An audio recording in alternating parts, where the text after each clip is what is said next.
Today I'd like to talk about a few tools that I like to use to cut automotive sheet metal. The first one is this bit here, and I suggest buying a very good one off of a Snap-on truck. This one happens to be a Snap-on bit, and I've had it for quite a long time. You can get them from a Matco tool truck or a Mack truck. The way to use that is to chuck it into an air hammer, like so, and simply put it up against the sheet metal like this and just hit the trigger.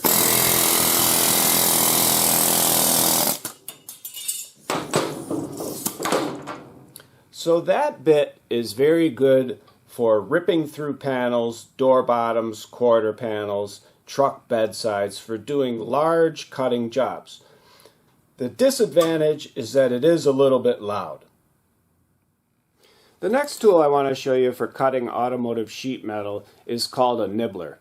And this guy, you can plunge him through the center if you drill a hole and start cutting, or you can cut from the edge. And I'll show you how to use that. So you can just start like this, and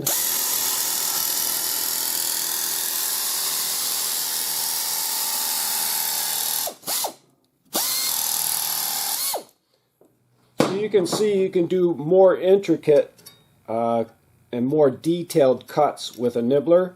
It is quieter and it is pretty fast, but it does leave little sharp pieces of metal laying around that you'll probably want to sweep up real quick, or they get caught up in your shoes.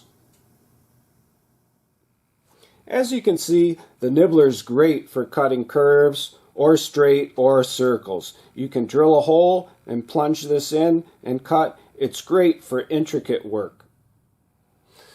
Another great cutting tool is a die grinder. The wheels are very inexpensive and the die grinder lasts forever.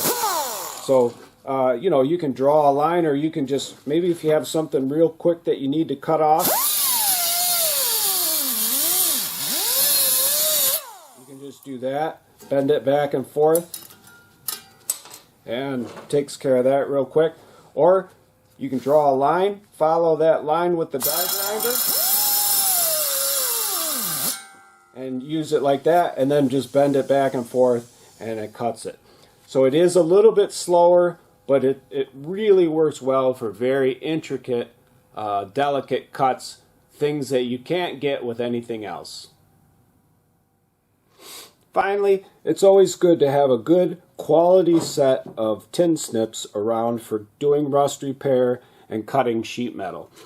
These are from Matco, and the red-handled ones are for cutting to the left. So if I wanted to cut a circle this way, it would be the red-handled ones. If I wanted to cut straight, it would be the yellow.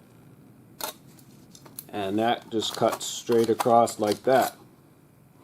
And if I wanted to cut to the right, we'd use the green-handled ones. So again, good quality tin snips are a must if you're going to be doing rust repair, cutting patches, or anything that deals with cutting small, intricate patterns in sheet metal. Again, these are some of my favorite tools for cutting automotive body sheet metal. The air hammer, the nibbler, the die grinder, and the tin snips. These tools are all I ever use for cutting metal in auto body repair. I hope you enjoyed this video on the tools that I think are the most important for cutting. And if you did, and you'd like to get my latest videos, don't forget to hit the subscribe button.